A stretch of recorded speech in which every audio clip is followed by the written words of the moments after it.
Yet another major airline is set to ply the routes between the land of many waters and North America. JetBlue was given the green light and will begin transporting passengers on December 11. I think the entry into the market is always a good thing when you have new carriers. The winner in all of this is the flying public, the customer. Prices, I'm sure, will be reasonable because there are a number of other carriers on the route. We have Eastern Airlines, we also have Caribbean Airlines, and I'm sure American Airlines will soon be announcing their New York operation. At the moment, American will be flying out from Miami. Uh, that's the extent right now that we have their application for. But JetBlue will be coming.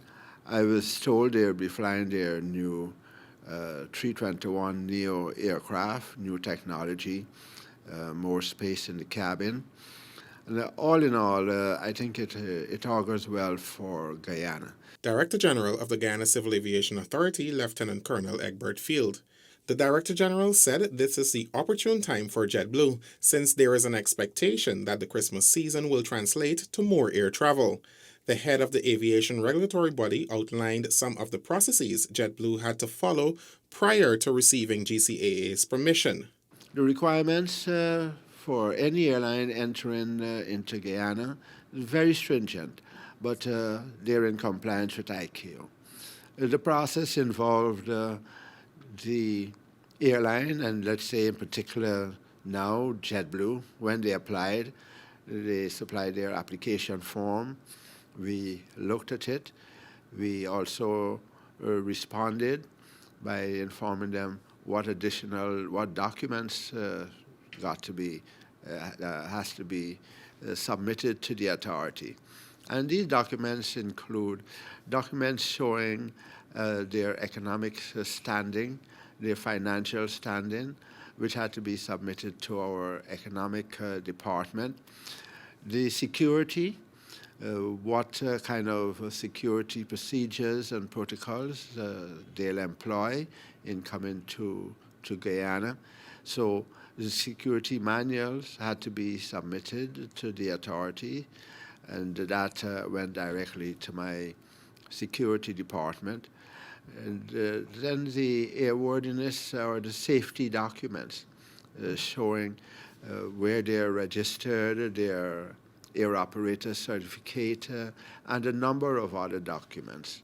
The Director General said since the airline is already certified by the United States Federal Aviation Administration, GCAA conducted an evaluation of the airline's compliance with the standards set by the International Civil Aviation Organization, ICAO.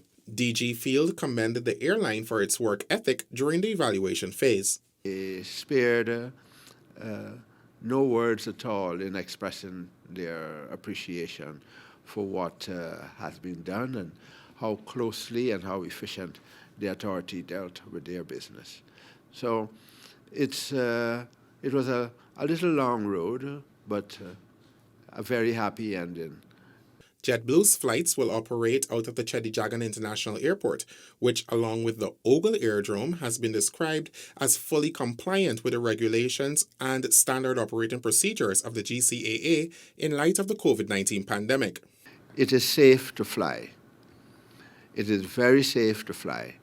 The Civil Aviation Authority, together with other stakeholders, we do have measures and protocols in place to ensure that passengers are safely carried on these aircraft and also safely enter into the Guyana.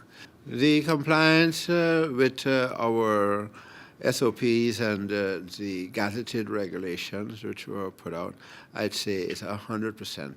The CGI is ready. CGI has all the measures in place, the social distancing markers, temperature sensing, the screening. There's everything to comply with our regulations. The CJIA, as we know it now, is different to what it was for, let's say, 3 months ago or even 2 months ago. When you visit CJIA, you can see the difference.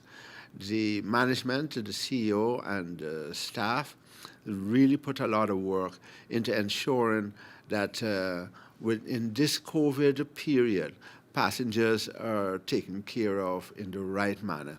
JetBlue signaled its intention in 2019 to operate the Guyana to New York route.